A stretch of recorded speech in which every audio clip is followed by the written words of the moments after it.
Are you all overwhelmingly bored yet? Great. That means you're probably just about desperate enough to watch my videos. And speaking of videos, here is the 1/6 scale TB League Steampunk Red Sonja figure. Now here's a suitably pointless intro.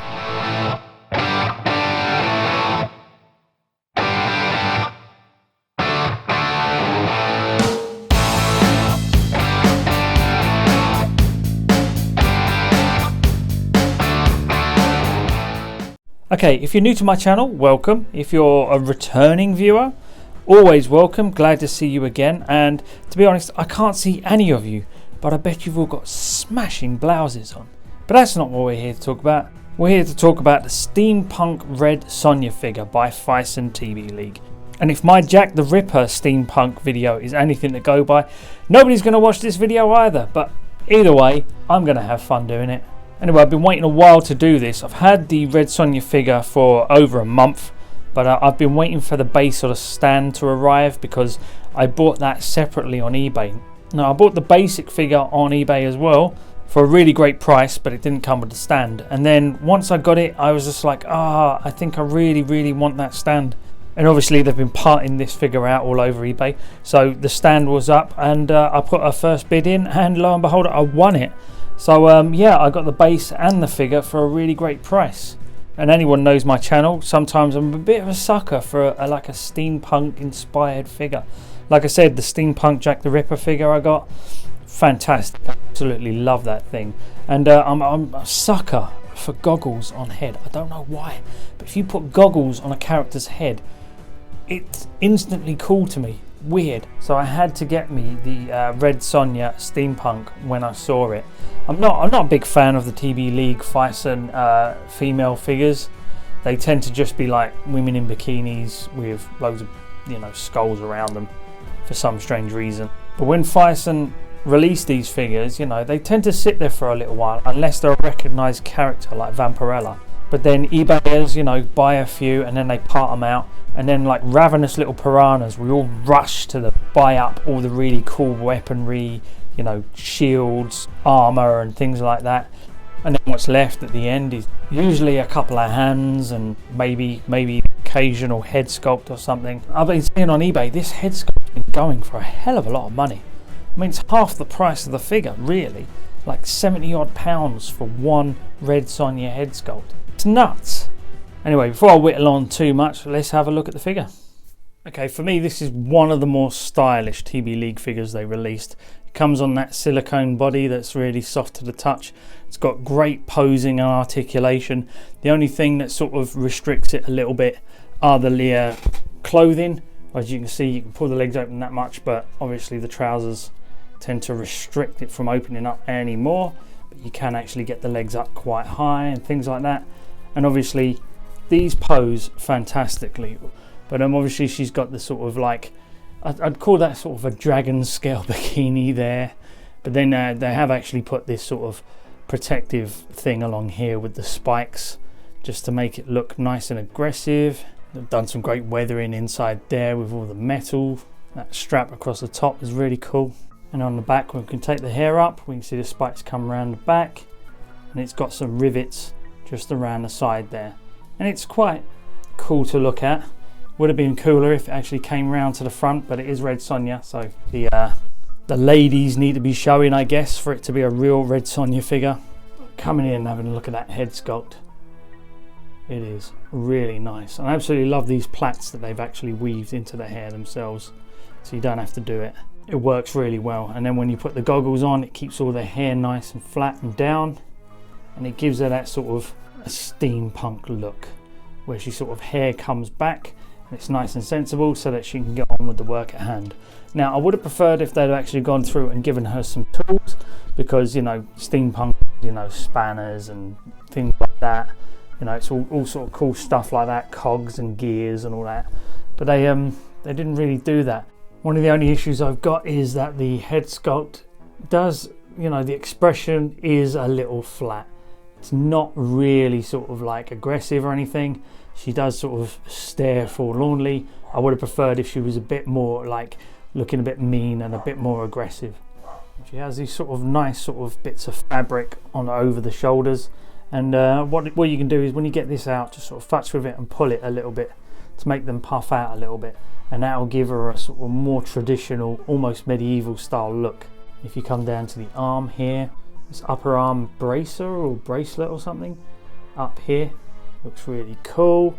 It actually adds a little bit more of that steampunk design in there with all the cogs, very cog centric.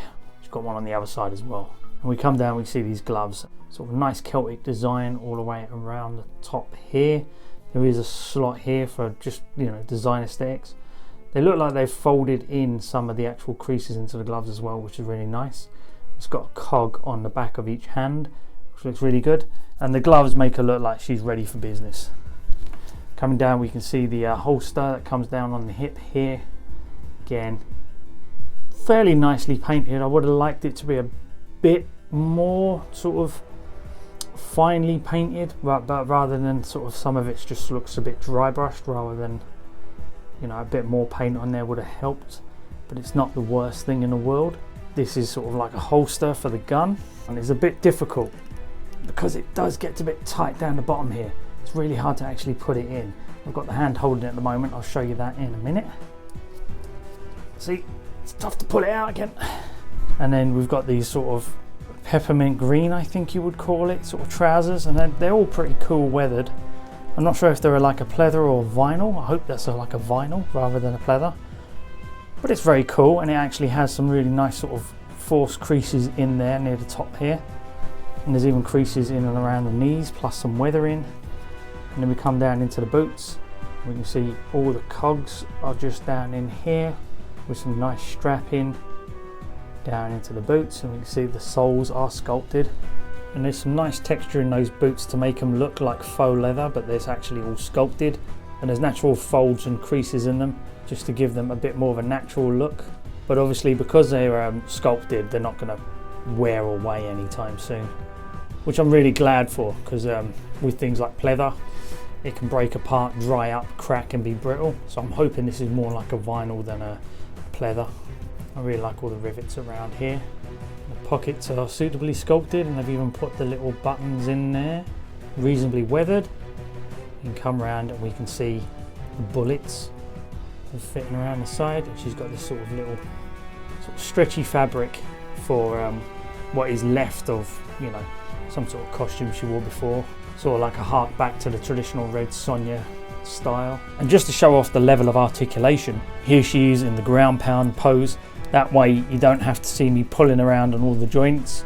You can just see that, you know, if there is a position you need to put her in, you can do it. While we're here, let's take a look at the base. You can see it's got a sort of rather grim skull stuck on there. The base is like a horrible sort of burnt stone. Some steam pipes coming through. Another steam pipe here. This is removable, and you can just slide it back on. And then there's a burst steam pipe here. All looks horribly dingy and suitably grimy. It's like a little gauge or a little steam valve maybe just there. There's lots and lots of pipes around the side here. Lots of piece of metal with rivets in. Some pistons.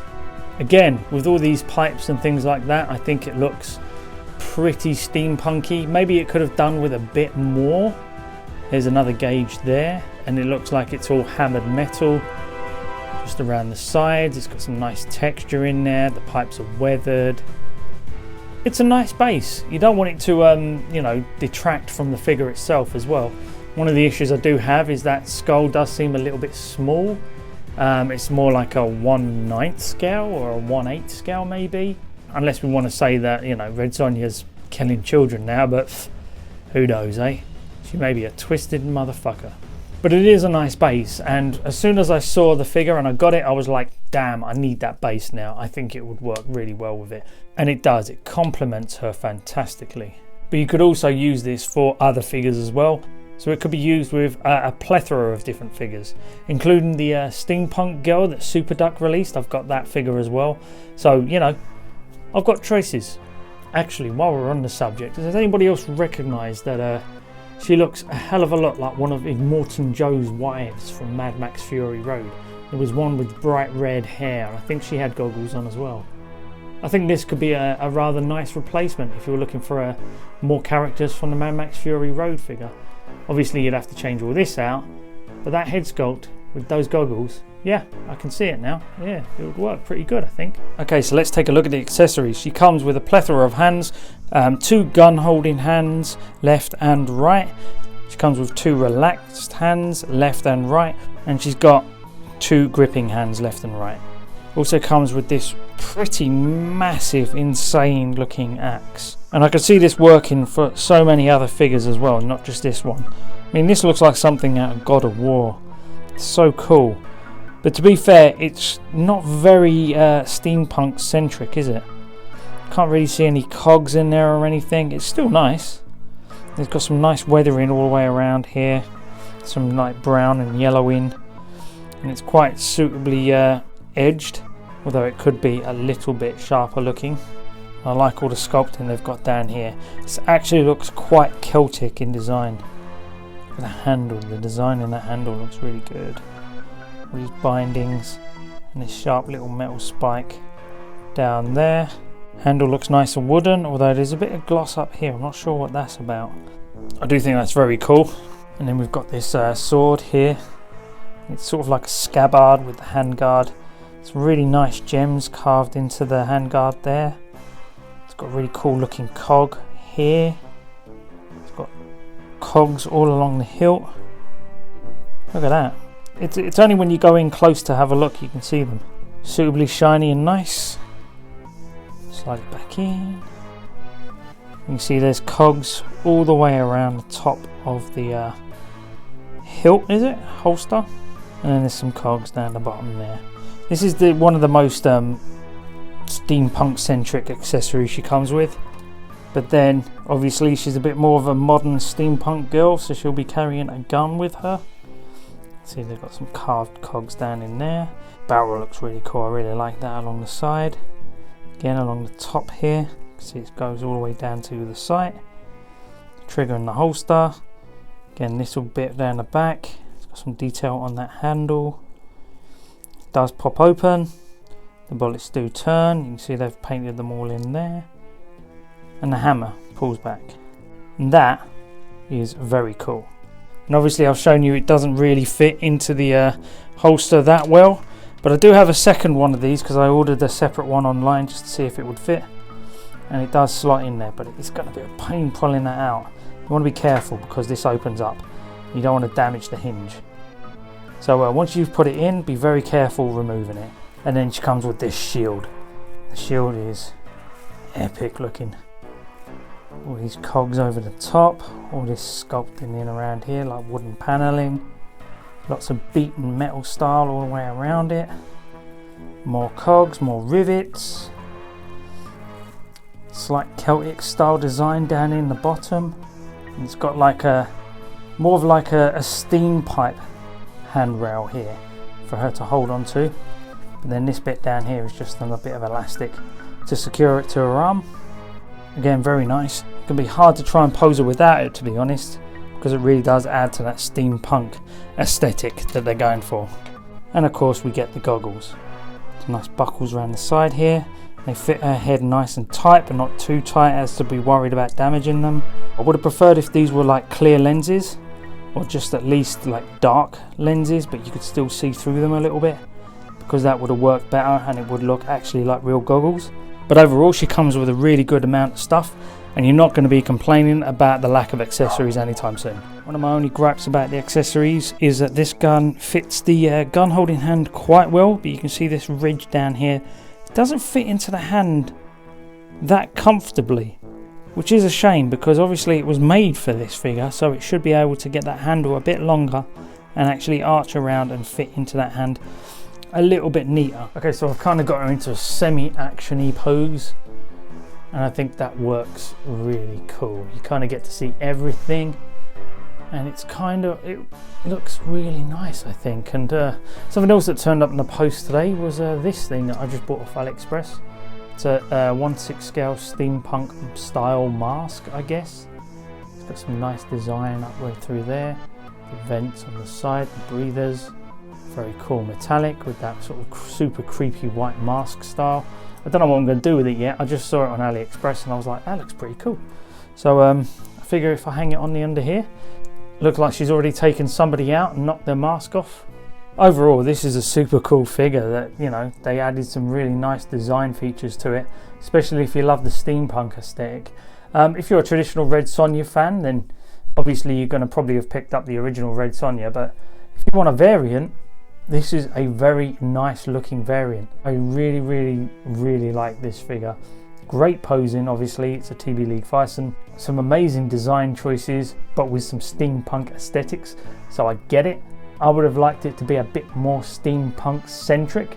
Another minor gripe of mine is because that base does have a slightly uneven rocky surface, it can be difficult to get her to balance on it properly. Would have been nice if some sort of crotch grabber would have been supplied so that I wouldn't have to worry about it falling over, because it has already. I swear to God, I walked away for 2 minutes and the damn thing was on the floor. So you have to get the balance right on this in order to stand her on that base securely. I like things to be a little quirky. This fits right in. And that base really is needed to put the final gloss onto this figure. It really is. Okay guys, hope you enjoyed the video. Like and subscribe if you can do me a favour now. If you get the fuck out of my cave, I've got some more figures I want to play with. Bye bye.